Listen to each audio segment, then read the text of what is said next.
নমস্কার বন্ধুরা, সবাই কেমন আছো? আশা করছি সবাই ভালো আছো। আমিও ভালো আছি। তো আজকে চলে আসলাম আরেকটি রেসিপি নিয়ে। আজকে বানাবো ঝিঙে আলু দিয়ে কাতলা মাছের পাতলা ঝোল বানাবো। তো বন্ধুরা, ভিডিওটি কেউ স্কিপ করে দেখো না, সম্পূর্ণ ভিডিওটি দেখার অনুরোধ রইল। তো যে আমি মাছগুলো ধুয়ে পরিষ্কার করে নিয়েছি, 4 পিস মাছ নিয়েছি। তা মাছে নুন হলুদ মেখে নিব। তো নুন হলুদ মেখে নিচ্ছি।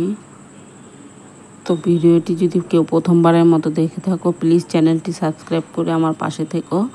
আর পাশে থাকা বেল আইকনটি অন করে দিও, যেন আমি ভিডিও ছাড়ার সঙ্গে সঙ্গে যেন নোটিফিকেশন পেয়ে যাও। তো আমি মাছ ভাজার জন্য কড়াইতে তেল গরম বসিয়ে দিয়েছি। তো আমি এখন মাছের পিসগুলো ভেজে নিব। তো মাছ ভাজাটা হতে থাকুক, এর মধ্যে আমি সবজিটা কেটে নিই। তো আমি এখানে ঝিঙে, আলু আর টমেটো নিয়ে নিয়েছি। এগুলো আমি কেটে নেব। একটা ঝিঙে, একটা আলু আর একটা টমেটো নিয়েছি। আমি এগুলো এখন কেটে নেব। তো আমার এর মধ্যে মাছ ভাজাটাও একদিক হয়ে গেছে, উল্টে দিচ্ছি। তো একদিক হয়ে গেছে, আরেক দিক উল্টে দিয়ে এখন এই পিঠেও ভেজে নিব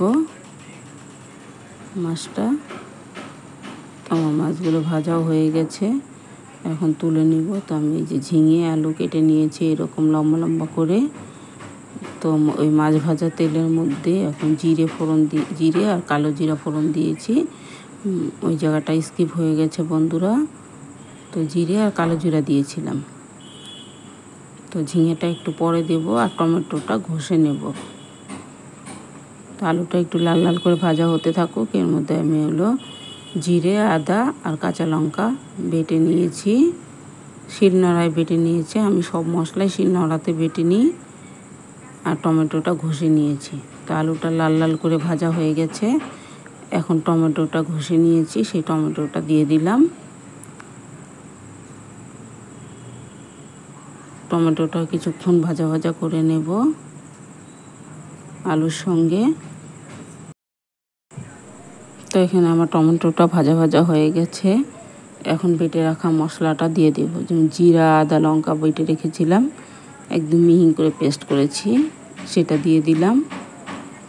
দিয়ে এখন নাড়াচাড়া করে নেব। আর একটু জল দিব, প্লেটটা ধুয়ে একটু জল দিয়ে দেব। একটু জল দিয়ে মশলাটা এখন ভালো করে কষিয়ে নেব।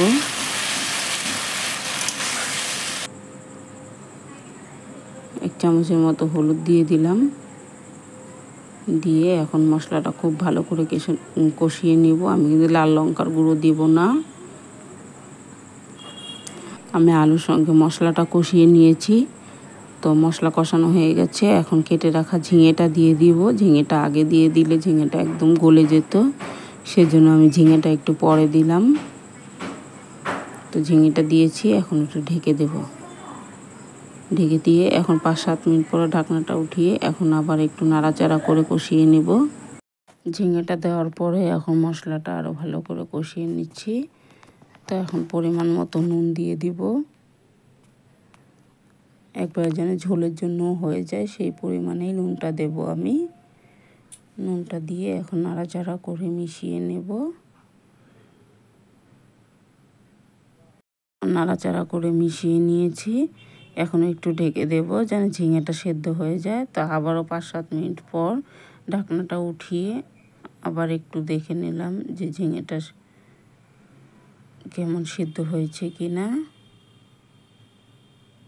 তো এখন ভালো করে নাড়াচাড়া করে দিচ্ছি। নাড়াচাড়া করে দিয়ে এখন ঝোলের জন্য পরিমাণ মতো জল দিয়ে দেব।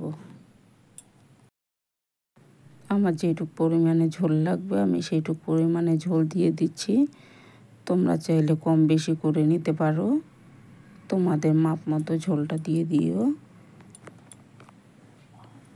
তারপর আমি ভেজে রাখা মাছটা দিয়ে দিব। একটু ফুটে উঠেছে, এখন ভেজে রাখা মাছটা দিয়ে দিলাম।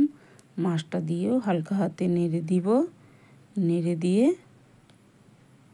আর একটু ফুটিয়ে নিব মাছের ঝোলটা। ঝিঙে আলু দিয়ে মাছের ঝোলটা আমি ভালো মতো ফুটিয়ে নিয়েছি। ঝিঙে আলু সেদ্ধ হয়ে গেছে, আমি এখন নামিয়ে নেব। তো আমি এখন মাছের ঝোলটা নামিয়ে নিয়েছি। বন্ধুরা, রেসিপিটি যদি ভালো লাগে তাহলে অবশ্যই একটি লাইক দিও আর কমেন্ট করে জানিও কেমন হয়েছে। বন্ধুরা, তোমরা যে আমার ভিডিও দেখো আমার খুব ভালো লাগে, আর এত সুন্দর সুন্দর কমেন্ট করো, দেখে খুব ভালো লাগে। আর এভাবেই তোমরা পাশে থেকো, তোমরা পাশে না থাকলে কোনোদিনও এগিয়ে যেতে পারবো না। বন্ধুরা, আবারও চলে আসবো পরবর্তী কোনো রেসিপি নিয়ে।